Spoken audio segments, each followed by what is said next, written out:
So হোয়াটসঅ্যাপে তোমরা back to another video of channel. তো আজকে ভিডিওতে আমরা কথা বলতে চলেছি রঘু ডাকাত সিনেমাটা নিয়ে, যে গতকালকে মুক্তি পেয়েছে এবং আমি গতকালকে দেখেছি, কিন্তু কিছু কারণবশত আজকে আমি ভিডিওটা ড্রপ করছি।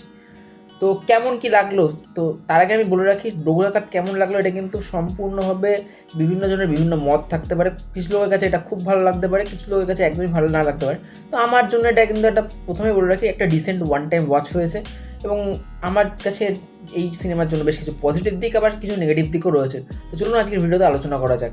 কিন্তু একটাই আবেদন, ভিডিওটা ভালো লাগলে ভিডিওটা লাইক করে দেবেন, চ্যানেলটা সাবস্ক্রাইব করে দেবেন, আর যদি ফেসবুকে দেখেন তাহলে পেজটা ফলো করে দেবেন। চলুন আজকের ভিডিওতে জানা যাক কেমন হলো রঘু ডাকাত।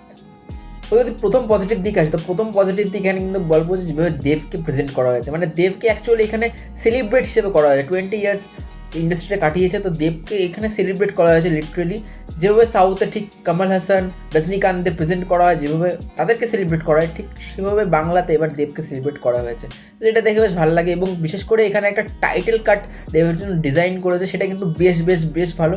আমি কিন্তু মস্তি পেয়েছি এবং ওটা বিজিএমও সলিড, এটা দেখতেও খুব ভালো লাগে। তো এটা ছিল এই ছবির প্রথম পজিটিভ দিক। এবার যদি কথা বলি সেকেন্ড পজিটিভ দিক, তো সেকেন্ড পজিটিভ দিক আমি বলবো এখানে ওরা যেভাবে লার্জ স্কেলটা এখানে গ্র্যাব করার চেষ্টা করেছে, সেটা কিন্তু বেশ ভালো।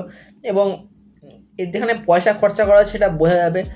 অন্যান্য বাংলা ছবির যে ভিএফএক্স তার থেকে বেটার, বাট ভিএফএক্স আরও বেটার হওয়া যেত এখানে। তো এটা একটা ব্যাপার। যদি কথা বলি থার্ড পজিটিভ, তো থার্ড পজিটিভ বলে এখানে পারফরমেন্স। দেব তো একাই উড়িয়ে দিয়েছে, কিন্তু তার সাথে সাথে এখানে অনির্বাণ ভট্টাচার্য পারফরমেন্স আমার বেশ ভালোই লেগেছে। কিন্তু কোথাও না কোথাও গিয়ে একটু আমার নিরাশ আছি, সেটা আমি কেন নিরাশ সেটা আমি পরে বলছি আপনাদের নেগেটিভ পয়েন্টে গিয়ে।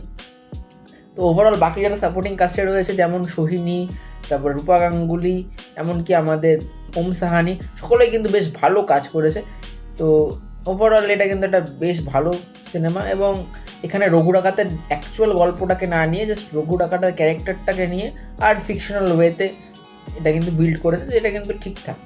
তো চলুন এবার কথা বলা যাক নেগেটিভ দিক না। তো প্রথম নেগেটিভ যেটা লিখেছে সেটা হচ্ছে এখানে যে ন্যারেটিভটা ইউজ করেছে সেটা খুবই কনফিউজিং। বিশেষ করে একটা সিনে আপনি হিরোর এন্ট্রি দেখছেন, পরের সিনটা চেঞ্জ হয়, আবার একটা ভিলেনের এন্ট্রি, আবার একটা হিরোর এন্ট্রি, মানে কোনো একটা কন্টিনিউয়েশন হচ্ছে না, যে কারণে এটা কমপ্লেক্স যে স্টোরি টেলিং সেটা কিন্তু অনেকের ভালো নাও লাগতে পারে।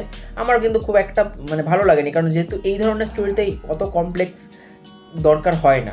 বন্ধুরা এবার যদি কথা বলি সেকেন্ড নেগেটিভ দিকটা, তো সেকেন্ড নেগেটিভ আমার জন্য লেগেছে সেটা হচ্ছে বন্ধুরা এখানে যেভাবে উইক ব্যাক স্টোরিটাকে নিয়ে এসছে, মানে কোনো স্পেস দেয়নি, কোনো মানে ইমোশন কানেক্ট যে হবে যে ক্যারেক্টারের সাথে বা যে ব্যাক স্টোরিটা ফিল হবে, সেটা কিন্তু কখনোই মনে হয় না। ব্যাক স্টোরিটা খুব সামান্য সময়ের জন্য আসে এবং তারপরেই চলে যায়। তো যে কারণে কিন্তু এই জায়গাটা আপনি মনে হবে যে এই জায়গাটা কোথাও না কোথাও গিয়ে কিন্তু একটা মিসিং লিঙ্ক থেকে যাচ্ছে।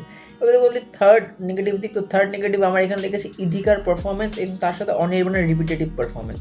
হ্যাঁ, ইদিকা পালকে সত্যি কথা বলতে আমার কিন্তু খুব লাউড লেগেছে এবং যেভাবে গানগুলো আছে সেখানেও কিন্তু খুব একটা আহামরি কিছু না, শুধু রঘু গানটা ভালো লাগে, বাকি গানগুলো অতটা কনভিন্সিং হয় না।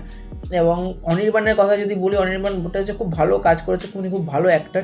কিন্তু এখানে ব্যাপারটা হচ্ছে তিনি তার কাছে আর কিছু করার ছিল না, কারণ বারবার তাকে একই রকম বিল্ড আপ দিয়ে প্রেজেন্ট করানো হয়েছে।